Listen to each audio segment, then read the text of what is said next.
ओम शांति। आज 16 जनवरी 2026 के बाबा के अनमोल मधुर महावाक्य सुनेंगे। आज की बाबा की मुरली में बाबा ने कहा कि बच्चे, ये पुरानी दुनिया है, उसका विनाश जरूर होना है और नई सतयुगी दुनिया की स्थापना भी हो रही है।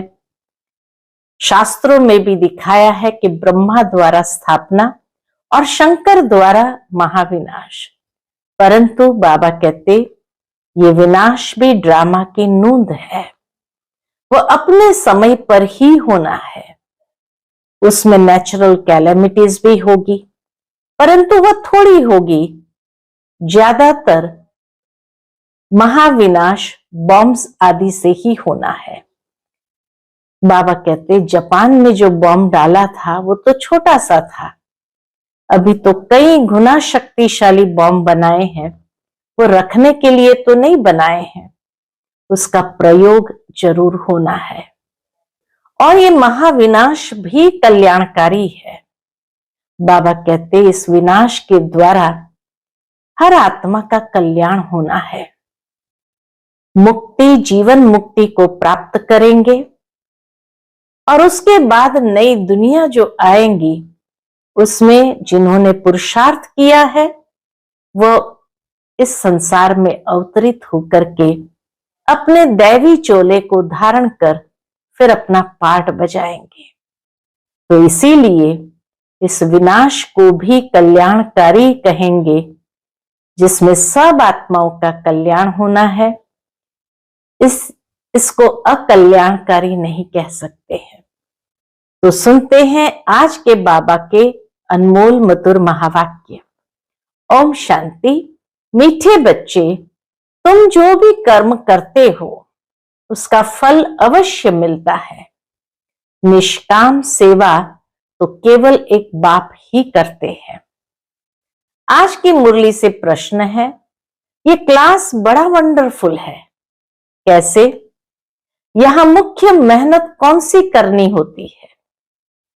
उत्तर है, यही एक क्लास है जिसमें छोटे बच्चे भी बैठे हैं तो बूढ़े भी बैठे हैं। यह क्लास ऐसा वंडरफुल है जो इसमें अहल्याएं, कुब्जाएं, साधु भी आकर एक दिन यहां बैठेंगे। बाबा की भविष्यवाणी है कि एक दिन अहल्याएं, कुब्जाएं, साधु भी आकर के बैठेंगे। यहां है ये मुख्य याद की मेहनत। याद से ही आत्मा और शरीर की नेचर क्योर होती है, परंतु याद के लिए भी ज्ञान चाहिए। बिना ज्ञान के ध्यान भी नहीं। ये बात गीता में कही हुई है, ज्ञान से ही ध्यान है। आज की मुरली से पहले गीत बजा है, रात के राही थक मत जाना, सुबह की मंजिल दूर नहीं। ओम शांति। मीठे मीठे रूहानी बच्चों ने गीत सुना। रूहानी बाप बच्चों को इसका अर्थ भी समझाते हैं। वंडर तो यह है कि गीता अथवा शास्त्र आदि बनाने वाले इनका अर्थ नहीं जानते, हर एक बात का अनर्थ ही निकालते हैं।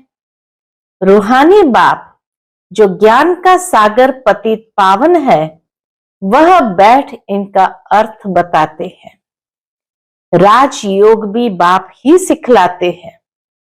तुम बच्चे जानते हो, अभी फिर से राजाओं का राजा बन रहे हैं और स्कूल में ऐसे कोई थोड़ी कहेंगे कि हम फिर से बैरिस्टर बनते हैं। फिर से अक्षर बाबा कहे, किसी को कहने आएगा ही नहीं। कोई भी नहीं कहेंगे कि हम फिर से ये पढ़ाई पढ़ रहे हैं। फिर से ये अक्षर किसको कहने नहीं आएगा। तुम कहते हो हम 5000 वर्ष पहले मिसल फिर से बेहद के बाप से पढ़ते हैं। यह विनाश भी फिर से होना है जरूर। कितने बड़े बड़े बॉम्ब्स बनाते रहते हैं, बहुत पावरफुल बनाते हैं। रखने के लिए तो नहीं बनाते हैं ना। बाबा कहते रखने के लिए तो नहीं बनाते हैं ना। यह विनाश भी शुभ कार्य के लिए है ना। तुम बच्चों को डरने की कोई बात नहीं है। इसमें हम बच्चों को कोई डरने की बात नहीं है। यह है कल्याणकारी लड़ाई। बाप आते ही है कल्याण के लिए। कहते भी है बाप आकर ब्रह्मा द्वारा स्थापना, शंकर द्वारा विनाश का कर्तव्य कराते हैं। सो यह बॉम्ब्स आदि है ही विनाश के लिए। इनसे जास्ती और तो कोई चीज है नहीं। बॉम्ब से जास्ती पावरफुल और कोई चीज विनाश के लिए है नहीं। साथ साथ नेचुरल कैलेमिटीज भी होती है। उनको कोई ईश्वरीय कैलेमिटीज नहीं कहेंगे। ये नेचुरल कैलेमिटीज को ईश्वरीय कैलेमिटीज नहीं कहेंगे। ये कुदरती आपदाएं ड्रामा में नूंद है। यह कोई नई बात नहीं है। इतने बड़े बड़े बॉम्ब्स बनाते रहते हैं। कहते हैं हम शहरों के शहर खत्म कर देंगे। अभी जो जापान की लड़ाई में बॉम्ब्स चलाए ये तो बहुत छोटे थे। अभी तो बड़े बड़े बॉम्ब्स बनाए हैं। जब जास्ती मुसीबत में पड़ते हैं, सहन नहीं कर सकते, तो फिर बॉम्ब्स शुरू कर लेते हैं। कितना नुकसान होगा वह भी ट्रायल कर देख रहे हैं। बाबा कहते ये बॉम्ब्स ट्रायल करके देख रहे हैं। अरबों रुपया खर्च करते हैं। इन बनाने वालों की तनख्वाह भी बहुत होती है। एक तो अरबों रुपए उसको बनाने का खर्च और बनाने वालों की तनख्वाह या सैलरी कहो कितनी ज्यादा होगी। तो तुम बच्चों को खुशी होनी चाहिए। पुरानी दुनिया का ही विनाश होना है। तुम बच्चे नई दुनिया के लिए पुरुषार्थ कर रहे हो। विवेक भी कहता है पुरानी दुनिया खत्म होनी है जरूर। बच्चे समझते हैं कलयुग में क्या है, सतयुग में क्या होगा। तुम अभी संगम पर खड़े हो। जानते हो सतयुग में इतने मनुष्य नहीं होंगे, तो इन सब का विनाश होगा। यह कुदरती आपदाएं कल्प पहले भी हुई थी। पुरानी दुनिया खत्म होनी ही है। कैलेमिटीज तो ऐसी बहुत होती आई है, परंतु वह होती है थोड़ी अंदाज में। कैलेमिटीज तो बाबा कहे थोड़ी अंदाज में होती है। अभी तो ये पुरानी दुनिया सारी खत्म होनी है। तुम बच्चों को तो बहुत खुशी होनी चाहिए। हम रूहानी बच्चों को परम पिता परमात्मा बाप बैठ समझाते हैं। यह विनाश तुम्हारे लिए हो रहा है। बाबा कहते ये विनाश भी तुम्हारे लिए हो रहा है। यह भी गायन है रुद्र ज्ञान यज्ञ से विनाश ज्वाला प्रज्वलित हुई। कई बातें गीता में है जिनका अर्थ बड़ा अच्छा है, परंतु कोई समझते थोड़ी है। वह शांति मांगते रहते हैं। तुम कहते हो जल्दी विनाश हो तो हम जाकर सुखी हुए। दुनिया के लोग शांति मांगते रहते हैं और हम बच्चे कहते हैं ये विनाश जल्दी हो तो हम जाकर सुखी हुए। बाप कहते हैं सुखी तो तब होंगे जब सतो प्रधान होंगे। पहले तो सतो प्रधान बनना पड़ेगा, लायक बनना पड़ेगा, तब जाकर के उस दुनिया में सुखी होंगे। बाप अनेक प्रकार की पॉइंट्स देते हैं। फिर कोई की बुद्धि में अच्छी रीति बैठती है, कोई की बुद्धि में कम। बुढ़ियाएं समझती है शिव बाबा को याद करना है, बस उनके लिए समझाया जाता है अपने को आत्म समझ बाप को याद करो। फिर भी वर्षा तो पा लेते हैं। बाबा कहते हैं बुढ़िया बस इतना जानती हैं बाबा को याद करना है। कई ऐसे हैं जो कहते हैं हम बस बाबा को देखते रहते हैं और बाबा को याद करते हैं। फिर भी वर्षा तो पा लेती है, साथ में रहती है, प्रदर्शनी में सब आएंगे। अजामिल जैसी पाप आत्माओं, गणिकाओं आदि सबका उद्धार होने का है। इस ज्ञान से ही सबका उद्धार भी होने का है। मेहतर भी अच्छे कपड़े पहनकर आ जाते हैं। गांधी जी ने अछूतों को फ्री कर दिया, साथ में खाते भी है।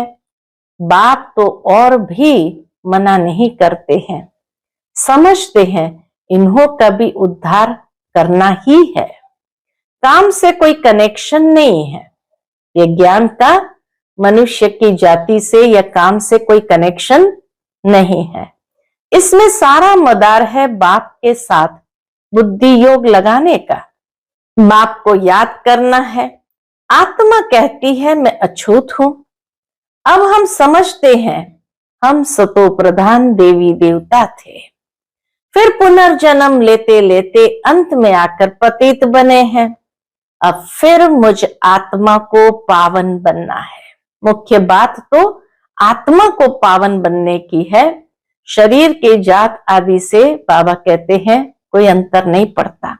तुमको मालूम है सिंध में एक भीलनी आती थी। सिंध प्रदेश में हैदराबाद में जब वहां यज्ञ शुरू हुआ तो वहां एक भीलनी आती थी, ध्यान में जाती थी, दौड़कर आए मिलती थी बाबा को, एकदम जैसे गले लगा देती थी। तो दौड़कर आकर मिलती थी। समझाया जाता था इनमें भी आत्मा तो है ना, आत्मा का हक है अपने बाप से वर्षा लेना। उनके घर वालों को कहा गया इनको ज्ञान उठाने दो। बोले हमारी बिरादरी में हंगामा होगा। डर के मारे उनको ले गए। तो तुम्हारे पास आते हैं, तुम किसको मना नहीं कर सकते हो। बाबा का घर सबके लिए खुला है। बाबा कहते हैं किसको भी तुम मना नहीं कर सकते हो। गाया हुआ है अबलाएं, गणिकाएं, भीलनियां, साधु आदि सबका उद्धार करते हैं। साधु लोग से लेकर भीलनी तक सबका उद्धार करने बाबा आए हैं। तुम बच्चे अभी यज्ञ की सर्विस करते हो तो इस सर्विस से बहुत प्राप्ति होती है, बहुतों का कल्याण हो जाता है। दिन प्रतिदिन प्रदर्शनी सर्विस की बहुत वृद्धि होगी। बाबा बैजेस भी बनवाते रहते हैं। कहां भी जाओ तो इस पर समझाना है, ये बाप, ये दादा, ये बाप का वर्षा। अब बाप कहते हैं मुझे याद करो तो तुम पावन बन जाएंगे। गीता में भी है मामेकम याद करो। सिर्फ उनमें मेरा नाम उड़ाए बच्चे का नाम दे दिया है। बाबा कहते गीता में सिर्फ नाम परिवर्तन हो गया है। भारतवासियों को भी ये पता नहीं है कि राधे कृष्ण का आपस में क्या संबंध है। उनके शादी आदि की हिस्ट्री कुछ भी नहीं बताते हैं। दोनों अलग अलग राजधानी के हैं। ये बातें बाप बैठ समझाते हैं। यह अगर समझ जाए और कह दे कि शिव भगवान उवाच तो सब उनको भगा दे, कहने वाले को सब भगा दे। कहे तुम यह फिर कहां से सीखे हो, वह कौन सा गुरु है। कहे बीके हैं तो सब बिगड़ जाए। इन गुरुओं की भी राजाई चट हो जाए। इसीलिए समझते हुए भी कोई कह नहीं सकते इन गुरुओं की राजाई ही चट हो जाए।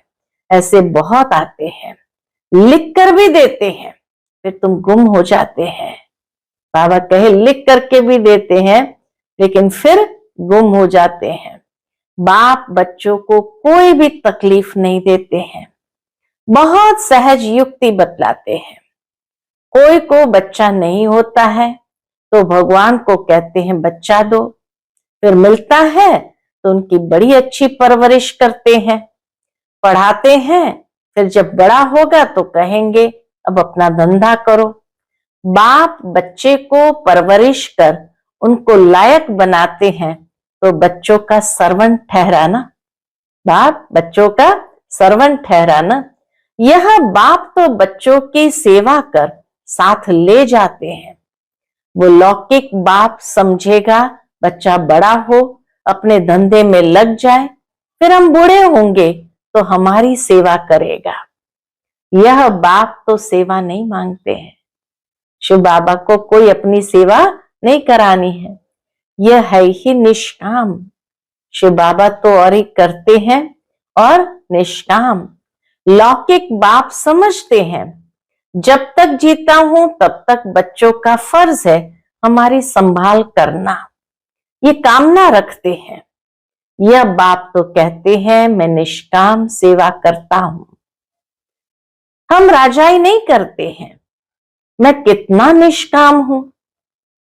स्वर्ग की स्थापना जरूर करते हैं लेकिन बाबा उसमें राजाई नहीं करते हैं, और जो कुछ भी करते हैं तो उसका फल उनको जरूर मिलता है। दुनिया में मनुष्य जो कुछ भी करते हैं उसका फल उनको जरूर मिलता है। यह तो सबका बाप है। कहते हैं मैं तुम बच्चों को स्वर्ग की राजाई देता हूं। तुम कितना ऊंच पद प्राप्त करते हो, मैं तो सिर्फ ब्रह्मांड का मालिक हूं, सो तो तुम भी हो, परंतु तुम राजाई लेते हो और गंवाते हो। हम राजाई नहीं लेते हैं। शिव बाबा कहते हम राजाई नहीं लेते हैं न गंवाते हैं। हमारा ड्रामा में यह पार्ट है, राजाई दिलाने का पार्ट बाबा का है। तुम बच्चे सुख का वर्षा पाने का पुरुषार्थ करते हो, बाकी सब सिर्फ शांति मांगते हैं। वो गुरु लोग कहते हैं सुख कागविष्टा समान है, इसलिए वह शांति ही चाहते हैं। वह ये नॉलेज उठा न सके, उनको सुख का पता ही नहीं है। बाप समझाते हैं शांति और सुख का वर्षा देने वाला मैं एक ही हूं। बाबा कहे मैं एक ही हूं। सतयुग त्रेता में गुरु होता नहीं, वहां रावण ही नहीं, वह है ही ईश्वरीय राज्य। ये ड्रामा बना हुआ है, यह बातें और किसकी भी बुद्धि में बैठेगी नहीं। तो बच्चों को अच्छी रीति धारण कर और ऊंच पद पाना है। अभी तुम हो संगम पर, जानते हो नई दुनिया की राजधानी स्थापन हो रही है, तो तुम हो ही संगम युग पर, बाकी सब है कलयुग में। वह तो कल्प की आयु ही लाखों वर्ष कह देते हैं। घोर अंधियारे में है ना, गाया भी हुआ है कुंभकर्ण की नींद में सोए पड़े हैं। विजय तो पांडवों की गाई हुई है। तुम हो ब्राह्मण, यज्ञ ब्राह्मण ही रचते हैं। यह तो है सबसे बड़ा बेहद का भारी ईश्वरीय रुद्र यज्ञ। वह हद के यज्ञ अनेक प्रकार के होते हैं, यह रुद्र यज्ञ एक ही बार होता है। सतयुग त्रेता में फिर कोई यज्ञ होता नहीं, क्योंकि वहां कोई आपदा आदि की बात नहीं। वह है सब हद के यज्ञ, यह है बेहद का। यह बेहद बाप का रचा हुआ यज्ञ है, जिसमें बेहद की आहुति पड़नी है। फिर आधा कल्प कोई यज्ञ नहीं होगा, वहां रावण राज्य ही नहीं। रावण राज्य शुरू होने से फिर ये सब शुरू होते हैं। यज्ञ, तप, दान, पुण्य आदि सब कुछ शुरू होता है। बेहद का यज्ञ एक ही बार होता है।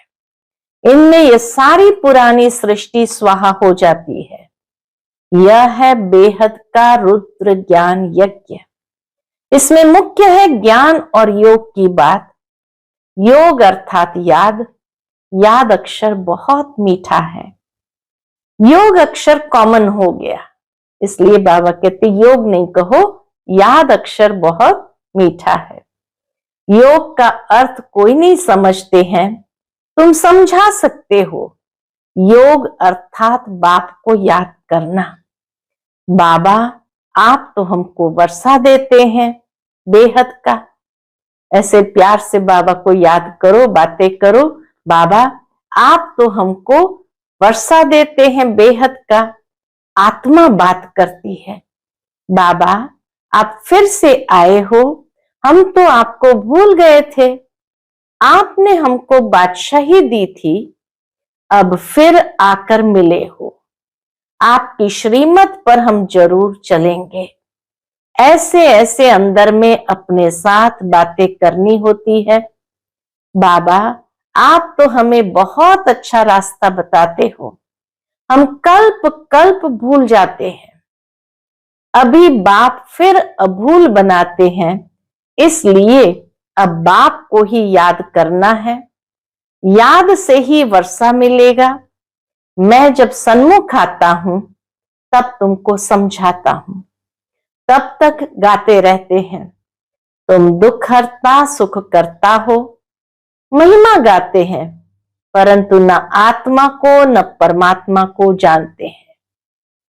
अभी तुम समझते हो इतनी छोटी बिंदी में अविनाशी पाठ नूंदा हुआ है, यह भी बाप समझाते हैं।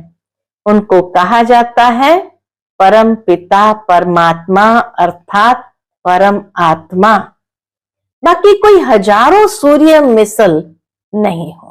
बाबा कहे मैं कोई इतना तेजोमय हजारों सूर्य मिसल नहीं हूं, हम तो टीचर मिसल पढ़ाते रहते हैं, कितने ढेर बच्चे हैं, ये क्लास तो देखो कितना वंडरफुल है। कौन कौन इनमें पढ़ते हैं? अबलाएं कुब्जाएं साधु भी एक दिन आकर बैठेंगे, बुढ़ियाएं छोटे बच्चे आदि सब बैठे हैं। ऐसा स्कूल कभी देखा? यहां है याद की मेहनत, यह याद ही टाइम लेती है, याद ही टाइम लेती है।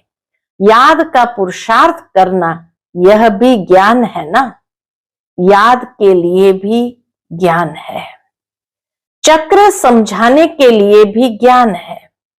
नेचुरल सच्चा सच्चा नेचर क्योर इसको कहा जाता है। तुम्हारी आत्मा बिल्कुल प्योर हो जाती है, वह होती है शरीर की क्योर। दुनिया में जो नेचर क्योर होता है वह होती है शरीर की क्योर, यह है आत्मा की क्योर।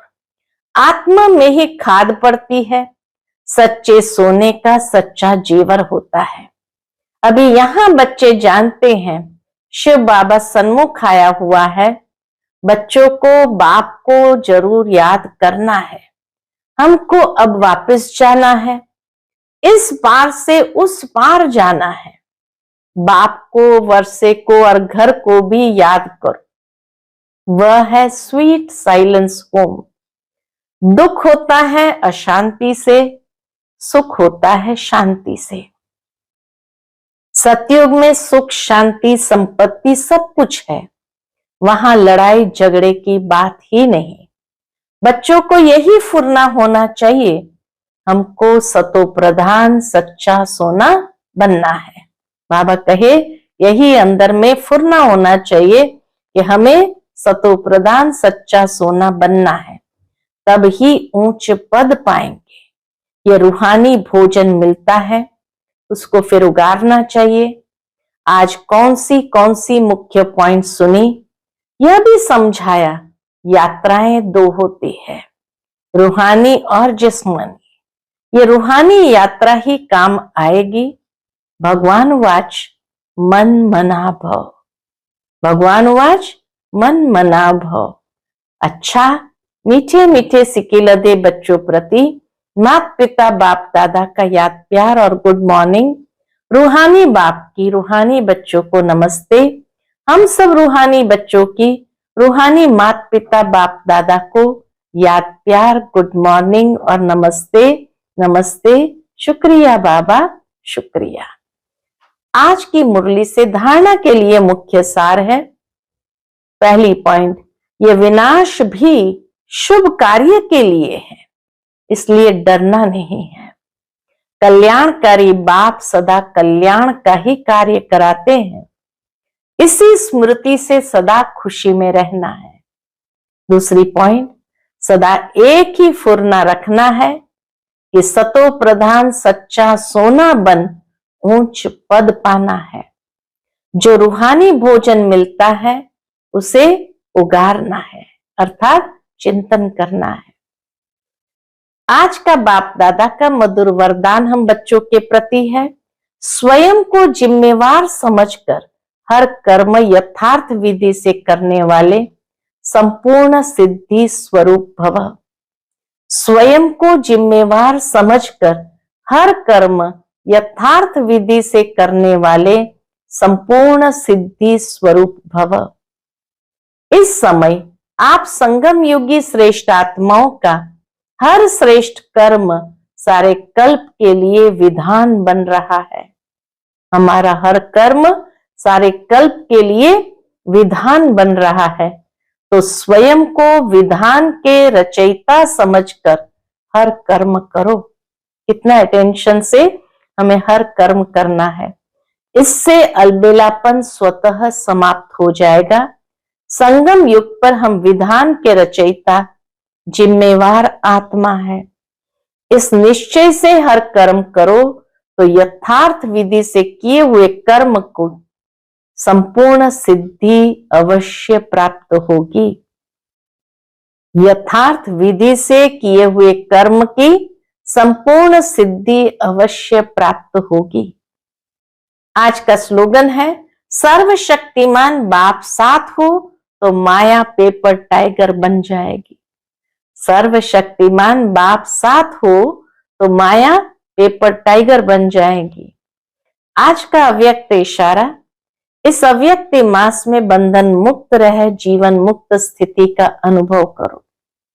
उसके अंतर्गत बाबा कहते, सदा जीवन मुक्त रहने का सहज साधन है मैं और मेरा बाबा, क्योंकि मेरे का ही बंधन है। मेरा बाबा हो गया तो सब मेरा खत्म। जब एक मेरा में सब मेरा समाप्त हो गया तो बंधन मुक्त हो गए। तो यही याद रखना कि हम ब्राह्मण जीवन मुक्त आत्मा है। हम ब्राह्मण जीवन मुक्त आत्मा है। अच्छा, ओम शांति।